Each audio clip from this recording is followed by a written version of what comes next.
नमस्कार किसान साथियों, कैसे हैं आप। उम्मीद करता हूं बहुत ही बढ़िया होंगे। किसान साथियों, आज की इस वीडियो में हम बात करेंगे अगेती मटर की खेती के बारे में। हमारे किसान भाई अगेती मटर की खेती करके अपनी सोच से भी ज़्यादा मुनाफा कमा सकते हैं। लगभग अगेती मटर की खेती करके हमारे किसान भाई शुरुआत में 100 रुपये किलो से भी ज़्यादा के भाव प्राप्त कर सकते हैं। जो किसान भाई अगेती मटर की खेती करते हैं या करना चाहते हैं, जिनके खेत जल्दी खाली हो जाते हैं, जिन किसान भाइयों के पास सिंचाई की पर्याप्त व्यवस्था है, उनको अगेती मटर की खेती ज़रूर करनी चाहिए। अगेती मटर की खेती करने के लिए पर्याप्त जानकारी होना बहुत ही ज़रूरी है। आज की ये वीडियो हमारी उन सभी किसान भाइयों के लिए बहुत ही खास होने वाली है जो मटर की खेती करना चाहते हैं, चाहे वे अगेती मटर की खेती करें या पछेती मटर की। किसान साथियों, हमारा आपसे निवेदन है, अगर आप वीडियो को देख रहे हैं तो बिल्कुल पूरा देखिएगा, और अगर आपने अभी तक हमारे चैनल को सब्सक्राइब नहीं किया हुआ है तो चैनल को सब्सक्राइब कर लीजिए, वीडियो को लाइक कर दीजिए और ज़्यादा से ज़्यादा हमारे सभी किसान दोस्तों के साथ इस वीडियो को शेयर भी करिएगा।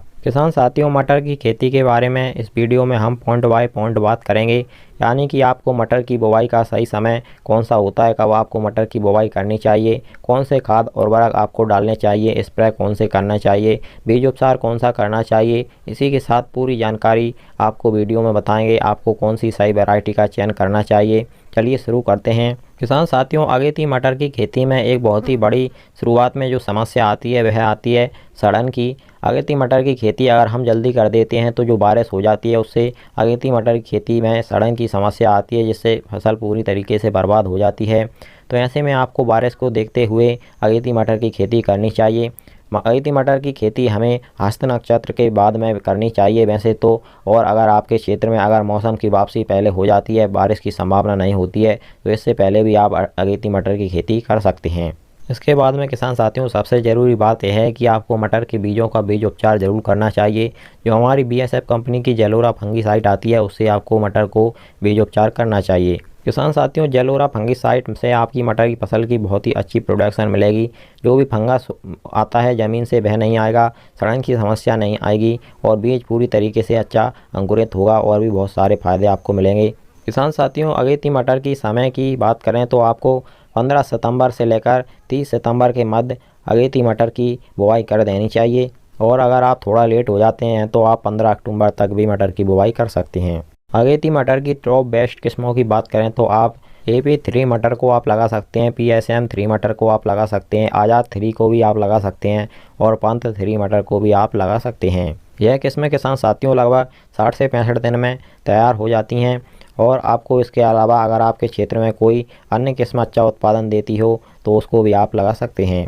बीज की मात्रा की बात करें तो किसान साथियों, 1 एकड़ खेत के लिए आपको लगभग 40 से 60 kg बीज की आवश्यकता पड़ने वाली है। अब बात आती है किसान साथियों मटर की खेती में बेसल डोज की। तो मटर की खेती के लिए नाइट्रोजन, फास्फोरस, पोटास, सल्फर आदि पोषक तत्वों की बहुत ही ज़्यादा आवश्यकता होती है। तो इसके लिए किसान साथियों आपको बेसल डोज में गोबर की खाद 3 ट्रॉली प्रति एकड़ के हिसाब से यूज करनी है, अगर व्यवस्था आपके पास हो तो। इसके अलावा रासायनिक खाद में NPK 12-32-16-50 kg लेना है। रेजेंट GR इंसेक्टिसाइड 5 kg आपको इसमें यूज करना है, और इसके साथ साथ सरसों की खली 5 कुंटल प्रति एकड़ आप यूज करेंगे तो आपको बहुत ही अच्छा प्रोडक्शन मिलेगा। किसान साथियों, इसी के साथ साथ आपको खेत की तैयारी बहुत ही ज़ोर शोर से करनी है। आपको लगभग 1 से 2 बार कल्टीवेटर चला करके बाद में आपको खेत की भुरभुरी मिट्टी एकदम समतल कर लेनी है। इसी के बाद में आपको इन खाद उर्वरकों को अपने खेत में छिड़काव विधि से छिड़क देना है। इसके बाद में आपको बीजों की बुवाई करनी है, और इसके बाद में किसान साथियों लाइन से लाइन की दूरी की बात करें तो आपको 20 से 25 सेंटीमीटर रखनी है। पौधे से पौधे की दूरी लगभग 4 से 5 सेंटीमीटर रखनी चाहिए, और बीजों को आपको लगभग 3 से 4 सेंटीमीटर गहराई पर बोना चाहिए। मटर की बुवाई आपको हमेशा ही पलेवा करके करनी चाहिए, इससे मटर का जो अंकुरण होता है वह बहुत ही बढ़िया होता है। मटर की फसल में सिंचाई की बात करें तो आपकी मिट्टी के अनुसार आपको मटर की फसल में सिंचाइयाँ करनी पड़ सकती हैं। लगभग 3 से 4 सिंचाई में मटर की फसल पक कर के तैयार हो जाती है, और आपकी अच्छी मिट्टी है तो 2 से 3 सिंचाई में भी आपकी मटर पक कर के तैयार हो जाएगी। मटर बुवाई के तुरंत बाद में किसान साथियों समस्या आती है खरपतवार नियंत्रण की। तो वैसे तो निदाई गुदाई करके ही बहुत ही बढ़िया खरपतवार पर नियंत्रण मटर की फसल में पाया जा सकता है। इसके अलावा अगर आप खरपतवार नाशक दवा का प्रयोग करना चाहते हैं तो जो हमारी बेलर 32 आती है उसका आप 800 ml 200 लीटर पानी में घोल करके स्प्रे कर सकते हैं। मटर की बुवाई के तुरंत बाद में इसका स्प्रे किया जाता है। लगभग 72 घंटे के अंदर अंदर आपको इसका स्प्रे कर देना चाहिए। इसके बाद में किसान साथियों बात आती है मटर की फसल में स्प्रे शेड्यूल की। तो वैसे तो सीजन पे सही समय पर अगर आप मटर की खेती करते हैं तो इसमें कोई ज़्यादा रोग बीमारियां नहीं आती हैं। फिर भी अगर रोग बीमारियां आती हैं तो आपको इसके लिए स्प्रे समय समय पर करने होते हैं। मटर की खेती में किसान साथियों आपका पहला स्प्रे 20 से 25 दिन पर किया जाता है। इसमें आपको इमामेक्टिन बेंजोएट 5% SG जो आती है उसको आपको 10 ग्राम लेना है। एसी टेम्परेट 20 SP 10 ग्राम लेना है। टाटा टोकोमी फंगिसाइड आपको 40 ग्राम लेना है। और इसी के साथ साथ ईसा ग्रो रेपी ग्रो 30 ml लेना है। और इन सभी को 15 लीटर वाली पंप में घोल करके स्प्रे कर देना है।